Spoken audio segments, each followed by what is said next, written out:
Welcome to my channel. நான் உங்கள் யுவராஜ். நீங்கள் பார்த்து கொண்டிருப்பது யூ சீரியஸ் யுவராஜ். இன்றைக்கி ஃபஸ்ட் நியூஸை நம்ம எதை பற்றி பார்க்க போகிறோம்னா, ஒரு சில கட்சிகள்லாம் சேர்ந்து ஒரு வினோதமான ஒரு நோட்டீஸ் அடிச்சிருக்காங்க. அது என்னென்னா, 16வது நம்பர் வந்து நோட்டான சொல்லி எல்லாத்துக்கும் பரப்பிட்டு இருக்காங்க. ஆனால் அது நோட்டா கிடையாதுங்க. அது விஜயனோட விசில் சின்னம். எல்லாரும் நல்லா தெரிஞ்சுக்கோங்க, அது விஜயனோட விசில் சின்னம். எதிர்கட்சிகளோ யார் பண்ண சதின்னு தெரில, கிட்டத்தட்ட பல நோட்டீஸ்கள் அந்த மாதிரி டிஸ்ட்ரிபியூட் ஆகிருக்கிறதா வந்து சொல்லியிருக்காங்க. கொஞ்சம் நீங்கள் கேர்ஃபுல்லாக பாருங்கள். 16வது சின்னம் நோட்டா கிடையாதுங்க, விசில். அது தெரிஞ்சுக்கோங்க. அடுத்த வந்து பார்த்திங்கன்னா, நாளைக்கு வந்து பார்த்திங்கன்னா 5 தொகுதிகளில் அண்ணாமலை அவர்கள் பிரச்சாரம் மேற்கொள்ள போகிறார் நாளைக்கு. அது இப்போதைக்கு அஃபீஷியலாக சொல்லியிருக்காங்க. தமிழ்நாடு, மேற்கு வங்கத்தில் ரூபாய் 865 கோடி பறிமுதல் சொல்லியிருக்காங்க. தேர்தல் ஆணையம் இது வரைக்கும் தகவல் தெரிவிச்சிருக்காங்க. ஓகே. அடுத்த குமாரபாளையம் தொகுதி வேட்பாளரை ஆதித்து நயினார் நாகேந்திரன் பிரச்சாரம் செய்துள்ளார். கோவையில் தேர்தல் பிரச்சாரம். நாளை பிரதமர் நரேந்திர மோடி அவர்கள் தமிழகம் வருகை தருகிறார். ஓகே.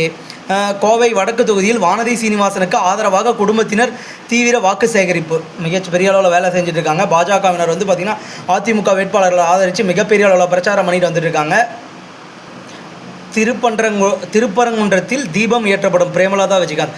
மக்களின் வாழ்க்கை தரத்தை உயர்த்துவது பற்றி யாரும் பேசுவதில்லை என பிரேமலதா விஜயகாந்த் ஆவேசமாக பேசியுள்ளார். ரேஷன் அரிசியை கூட பாதுகாக்க முடியாத ஆட்சி ஒட்டன்சத்திரத்தில் அண்ணாமலை பிரச்சாரம். தமிழகத்தில் தேசிய நெடுஞ்சாலைகள் விரிவாக்கம். மோடி தலைமையில் வேகமான வளர்ச்சி. வானதி சீனிவாசன் அவர்கள் தெரிவித்துள்ளார். ஊட்டியில் குஷ்பு வந்த ஹெலிகாப்டரில் தேர்தல் பறக்கும் படையினர் சோதனை. உதகையில் பாஜக மாநில துணைத் தலைவர் குஷ்பு சென்ற ஹெலிகாப்டரை தேர்தல் பறக்கும் படை அதிகாரிகள் சோதனை செய்தனர்.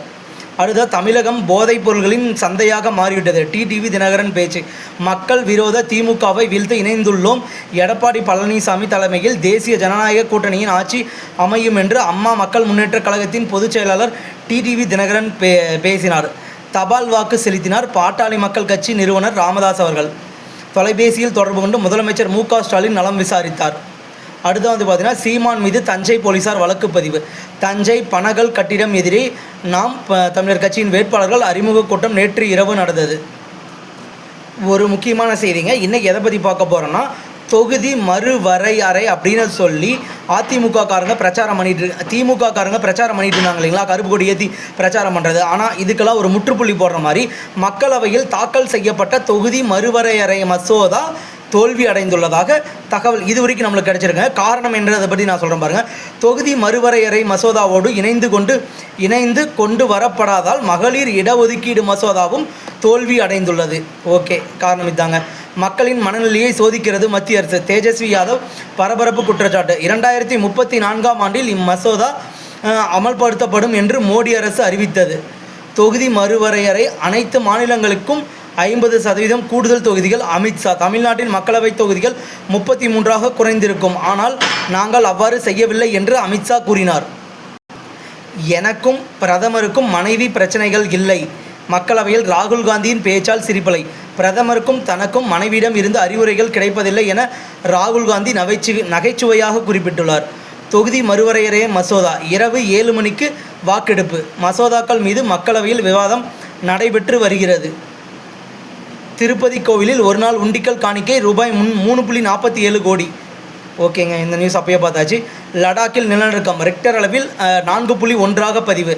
முன்னதாக ஆந்திராவிலும் இன்று காலை லேசான நிலநடுக்கம் ஏற்பட்டுள்ளது. Okay guys, thank you. இந்த வீடியோ பிடிச்சிருந்தால் லைக், ஷேர் அண்ட் சப்ஸ்கிரைப் பண்ணிக்கோங்க. உங்களுக்கு பிடிச்சிருந்தால் உங்கள் ஃப்ரெண்ட்ஸ் எல்லாத்துக்குமே ஷேர் பண்ணுங்கள். அப்போ தான் நம்ம போடுற வீடியோ தமிழ்நாடு மட்டும் இல்லாமல் வெளியூர்களில் வாழக்கூடிய தமிழக மக்கள் அனைவருக்குமே இந்த நியூஸ் போய் சேரும். தமிழ்நாட்டில் என்ன நடக்குது, என்ன நிலைமை இருக்குன்றது அவங்க தெரிஞ்சுக்கோங்க. தேர்தல் நியூஸ் எல்லாம் வெளிநாட்டில் இருக்க மக்களுக்கு தெரியணுங்க. அதுக்கு தான் நம்ம சேனலுடைய முக்கியமான நோக்கமாக ஆரம்பிச்சிருக்கோம். நீங்கள் எல்லோரும் கண்டிப்பாக சப்போர்ட் பண்ணும். சிங்கப்பூர், மலேசியா போன்ற ஊர்களில், அமெரிக்கா, ஈரான், அப்ராட்டில் வாழ்ந்துட்டு இருக்க எல்லா மக்களுக்குமே நம்ம சேனல் ரீச் ஆச்சுன்னா அவங்களுக்கு தமிழ்நாட்டில் என்ன நடக்குதுன்றது தெரியும். Okay guys, thank you.